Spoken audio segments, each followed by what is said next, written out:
have a boyfriend. Ha! Today is actually our official 3-year dating anniversary. It is not the anniversary that we actually celebrate the most. We celebrate March 30th, which is the day we met.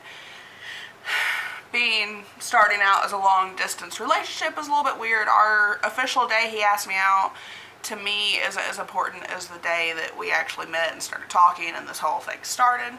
But I figure, what better day than our dating anniversary to talk about long distance relationships, share my long distance story with you all. Just, I don't know. I'm happy and emotional today, and I might cry. We don't know yet. Ooh, wasp, stay outside. Anyways, it was March 30th, 2013, and an online friend I had sent me a message on Facebook and asked me, would you text my friend? He's a little bit down. I think you two could get along. You'd make him laugh. It'd be a fun conversation. I'm like, yeah, sure. Well, what do you want me to say? And the text she wanted me to send was, I would like to meet James Westfall and Dr. Kenneth Noisewater, which I didn't know at the time because I'm not good with movie references, that it was an Anchorman reference. I was like, okay. So I sent that text and I got back, what about the Octagon?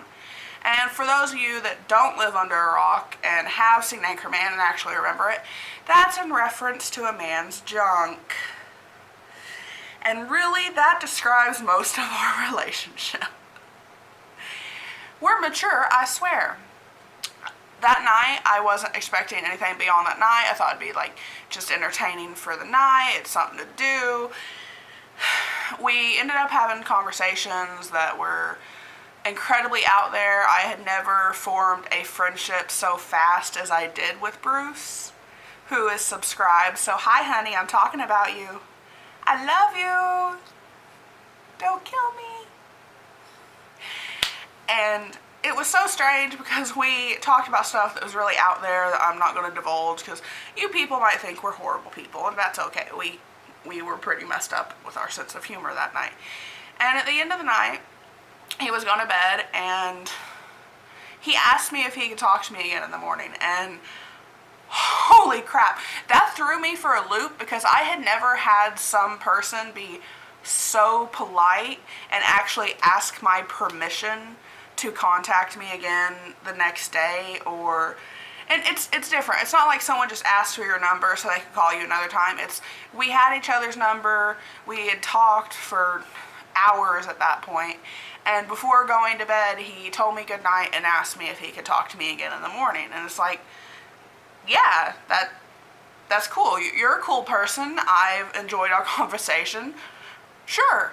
So he texted me the next day, and for the next few weeks, it was mostly us talking and enjoying each other's company, having a fun time.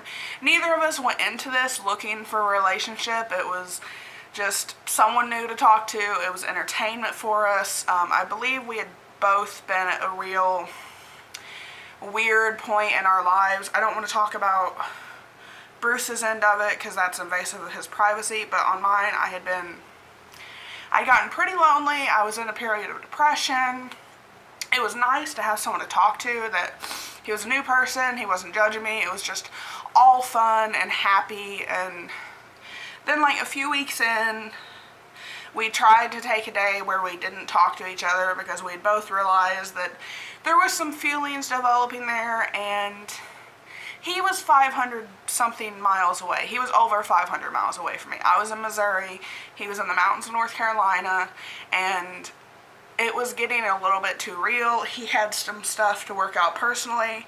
It was about 3 weeks in that happened, and we realized we couldn't go that full day without talking to each other because he asked for the day, and I'm like, yeah, sure, because that's what a good friend does. If you ask for space, you give the person. If someone asks you for space, you give them space. So I told him yes, and then he kept randomly texting me through the day, and I tried to take my personal feelings for him out of it that I had developed by then and be a friend because he needed a friend that day. And so I did my best, and I didn't know what was going to happen. That's life. You never know what's going to happen. But Die Aunt. Interrupting story time. That's okay, because I was going to start crying. Anyways, we couldn't get through that one day without talking to each other, and I think that's what really made us both go, wow, something is going on here. We didn't know what it would lead to, we didn't know what was going on, but we understood that something was happening at that point. And, we kept talking a few more weeks, and fast forward, Bruce went out with some friends, and he got a little tipsy, and I was in the middle of Walmart when I got this text, and it was funny because at this point neither of us had actually looked up the real distance, and he thought it was like 700 something miles away because we're smart and prepared. And he texted me in Walmart. Well, I was in Walmart, and he texted me. He was drunk, and he told me that he loved me, and that was really strange because we hadn't really talked about dating. We joked about going on a date. Like, he joked about coming up to see me, and we would go to McDonald's for Happy Meals. And I told him that would still be one of the best dates I ever had. But he got a little tipsy or drunk or whatever. I don't know how far gone he was that night. And he texted me that in the middle of Walmart. And I stopped. I was on the way into Walmart. I was going into Walmart. And I stopped, like, dead in my tracks, staring at this text going, what do I say to that? Like, and I don't remember what I replied back. I have no clue. I remember that shortly after that, he went to bed for the night, and the next day he texted me, and it was kind of like he was hoping I wouldn't remember it, and I wasn't the one that had been drinking. I definitely remembered that. So from that point on, we knew we wanted to meet. We knew that there was something there. We wanted to meet and see what it was. We didn't want to make it official or anything because, we thought it was like 700 miles. Shortly after that, I actually looked it up, and it was 500 and almost 600 miles. It's not that much difference, but that's like 2 hours drive time, okay? And the cat was out of the bag, and I had feelings for him too, and we talked about that, and we decided that we were going to meet in person at some point. We didn't know when. It was so weird. And then, a couple more weeks forward into June, we'd been talking since March at this point, and finally on June 20th, I was working that day. It was late at night, and he asked me if, even from a distance, if I would be his for now. And I'm like, even from a distance for now, if I would be his, that changes the context a lot. And I didn't have to think about it. I said yes. Like, I didn't think about what a long distance relationship would mean. I didn't think about what it would do to us. I didn't think about how it was going to work, the logistics of it, because at that point I did not have a car, I do not drive, I have horrible anxiety. I did not think about any of that. I just said yes, because at this point, I loved him. And it's so weird, because we had never met in person. I said yes. We were suddenly dating. I was already in love with the man. I had never met in person. And that is one of, I do not recommend that for everyone, because that is one of the scariest but also most exhilarating things that has ever happened in my life, because it's online. You've never met in person. You don't know if you're going to click and groove in person like you do through social media and text and technology and everything. Look at me. I am so... Oh, hormones. I just love him. But... So I said yes, and we made it Facebook official, and I believe my relationship, when I put the relationship, I quoted the Bambi scene about the owl being Twitter-pated and stuff, and we updated that, and we started figuring out how we were going to meet. And he started saving up. At this point, he started working 2 jobs. start saving up for this, we made the plan for the first weekend of November, around November 1st or so, and he kept calling me on his drive up there. He rented a car for the first drive. He kept calling me. He would update me where he was. He'd tell me he was in Johnston City. I didn't know where that was at the time. I'd never been to Tennessee. He would tell me he was outside of Nashville, which kind of gave me closer where he was.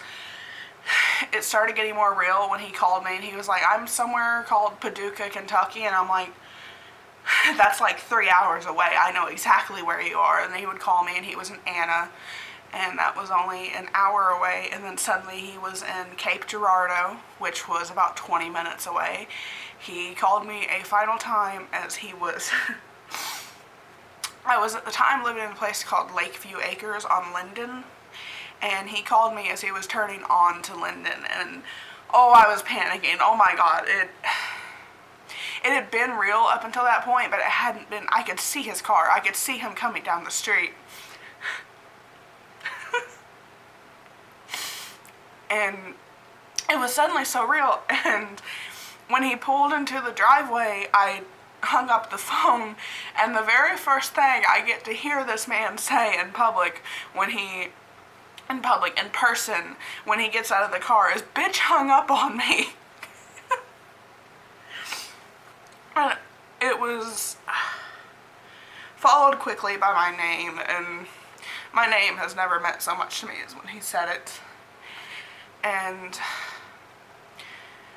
the most awkward, I went for a hug and he went for a kiss, and it clashed. It was one of the weirdest, most awkward moments. It was just awkward turtle all around. Okay, Akko Taco. But we've fixed that since then. And I could not believe he was actually there. I brought him into the house. My aunt was there.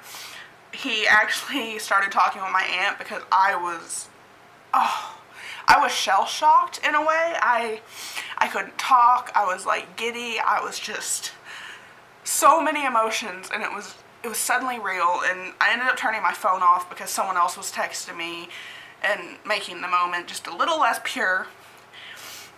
And oh my goodness, I promise I have a different one for my eyes and one for my nose, or nose and eyes. But it was so surreal. And then we went, the deal was, I could meet him as long as, we had companions that first time, because, meeting someone offline, my aunt was worried for my safety and stuff, so we went to pick up my best friend and her boyfriend, and we had, a couples weekend, which was a lot of fun. And then we took my friend and her boyfriend home, and I took him to meet my parents, which he is the first man or boy, even going back all the way to high school and such, that I've ever dated that I allowed to meet my family. He was the first one I brought home, and he clicked with my family really well. It was, I don't know. Bruce is a very sociable person. He can make a friend out of anyone.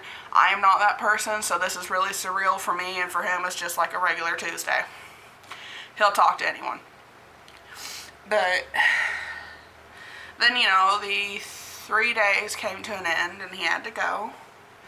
So I'm going to skip that part, because that was the first goodbye is one of the hardest ones. As soon as I couldn't see him anymore, I started sobbing. But we had, in those 3 days, we had established that it was something that we did want to pursue, that it was something very special, that neither of us had really experienced it before, that kind of connection, that kind of comfort in person, it was so surreal. So we did decide that we wanted to pursue it, and that's what we did. We both worked our butts off. We got to see each other around once a month. if that. There were periods that it would be longer than a month, and you know, you'd go a month and then you'd only get 2 days together after like it was a 10 to 12 to sometimes 14-hour drive depending on traffic, and he would drive that time just to spend 48 hours with me or 36 hours with me and then have to go back. And like 2 days, 3 days a month is not enough when you are madly in love with someone. Long distance is the hardest thing I have ever done. And I know I said that before, but it really is. When you love someone that much and you only see them through a screen like once a week and then in person once a month or once every 2 months, it's ridiculous. I was asked a while ago, and I wrote up a piece about, you're so strong to do a long distance relationship, how do you handle it?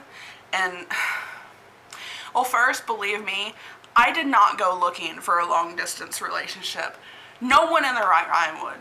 There's some romanticism of it. People think it's cute, and it's not cute. Long distance is extremely hard. I'd be lying and degrading the trial of it if I said it was anything but the hardest thing I had done. It hurts. Long distance hurts. It's distance from the person you feel the closest to in the world. It hurts more than anything. In a long distance relationship, you have that distance more often, and you never get used to it. Every goodbye is horrible. Every hello is like the most wonderful thing. Some days are harder than others. Each time we have to say goodbye hurt a little bit more for me than the last time, because every moment you're together seems right, and then you have to say goodbye and the world is wrong again. Nothing's right. It's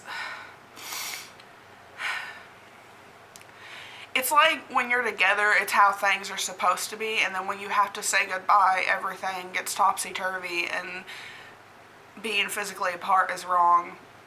A long-distance relationship is being away from the person that you're the closest to. It's wanting more than anything to fall asleep in their arms, because that feels like home, and not being able to. You get homesick for them. It's the best way I can describe it, is you get this deep, heartfelt longing to be with them. It's curling up with something of theirs, like a t-shirt or a stuffed animal they left behind or got for you, and being both comforted and pained by it. I remember many times just crying with one of his shirts, because his shirt smelled like him, but he wasn't there. It's been 3 years and I'm still this emotional about it. Like, if you are in a long distance relationship or considering going into a long distance relationship, 3 years, and we have been living together for nearly 2 years, and I'm still so pained by the distance. Oh Lord. It's a long distance relationship. Words, okay. It's a text or a video call or something through snail mail, or those simple things can make your day. It's seeing a text from them and smiling. It's talking on the phone, hearing their voice and knowing everything will be okay. It's seeing them smile on Skype and smiling stupidly back to a screen. You know that smile is for you and you alone. It's realizing that despite the distance, the time apart, the anxiety, you are not in it alone. They're in it with you. It's being reunited with them and thinking your heart might actually leap from your chest with happiness. It's the first long hug after not seeing each other for a long time. It's the first kiss when you're together again. It's holding their hand and feeling its reassuring squeeze, knowing this is what it's supposed to be. It's knowing that no matter what, you don't let go, even if you have to let go physically for a while. Because despite how hard the distance is, despite how bittersweet it is also the most worthwhile thing you might go through. In my case, it was the most worthwhile and hard trial I have ever gone through, because in the end, I found the person I'm spending the rest of my life with.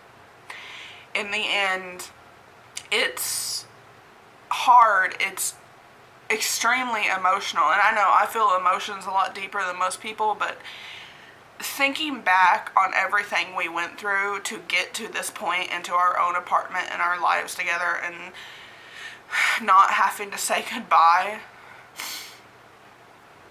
everything was worth it. Everything, every teardrop, every hard night apart, every freaking stressful moment, it was all worth it, because we worked our butts off, and with the help of some friends who set up a GoFundMe for us, they helped raise around $700 for moving expenses.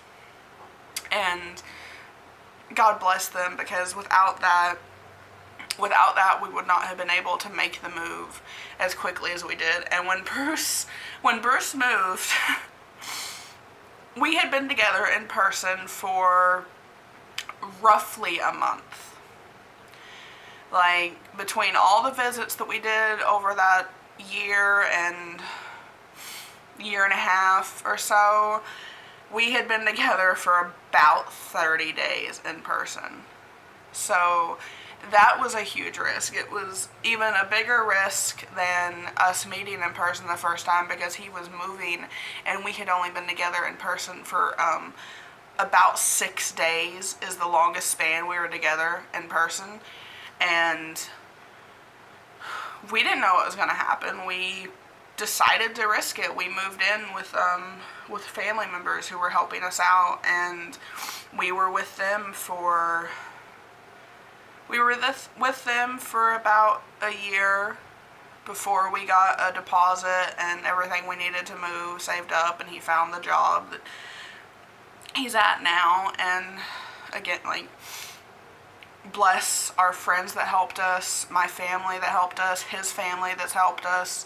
We went through the distance alone. We did not go through the transitional phase alone or our entire relationship alone. It was just the distance was between us and the rest of it. We had so much support that meant so much to us and still means so much to us.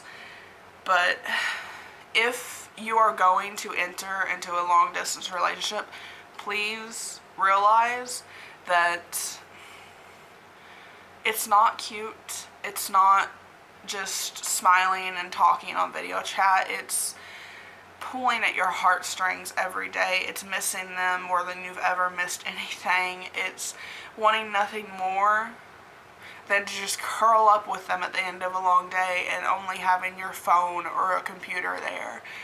And it's working. It is working your butt off to figure out how to change it, who's going to move, saving up the money. Distance is not for the lighthearted. It will never be for the lighthearted. If a long distance relationship doesn't work out for you, it is not your fault. It just might. It was like any other relationship. Maybe it wasn't meant to be, or maybe the distance was too much. It is not your fault.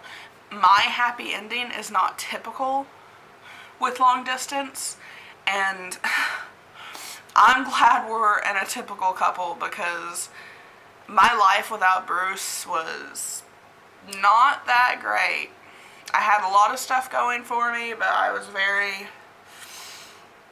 emotional and depressed, and I had so many things going on, and Bruce has truly helped ground me. He is the greatest thing that has ever happened to me, honestly. Well, I don't want to say that he's the greatest thing that's ever happened to me. He is the most important person that has ever entered my life. He is one of the greatest things that has ever happened to me. He's just perfect for me. It's looking back, I would go through the distance 10 more times to get to where we are. I would go through that pain tenfold to get to where we are. because we've been dating officially for 3 years now, and here we are. We have our own place. He's got a great job. We adventure together on the weekends, and we love each other a little bit more every day. And even when we fight, because we are a couple, we do fight, we don't take each other for granted like I think a lot of couples do, because it took a lot to get to this point. It took a lot to get to here. So I will never take him for granted. I will never not appreciate him, because the man drove over 500 miles to meet me multiple times. We have been through a lot in these 3 years, and I couldn't do it with anyone else.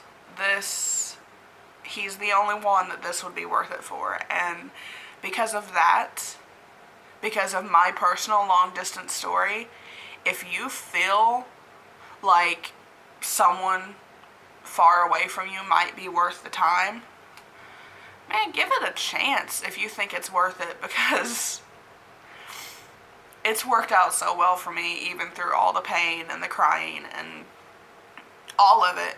It's worth it to get to here. Anyways, have a good day, guys. Thank you for not judging me for crying. If you do judge me for crying, I don't care. I'm madly in love. What you got going for you? If you like the video, please like it. Don't forget to subscribe for more updates if you want to see more. If you don't like me, well, rude. Whatever. Anyways, have a great day. I'm going to finish picking up the house and preparing for anniversary celebrations. Bye, guys.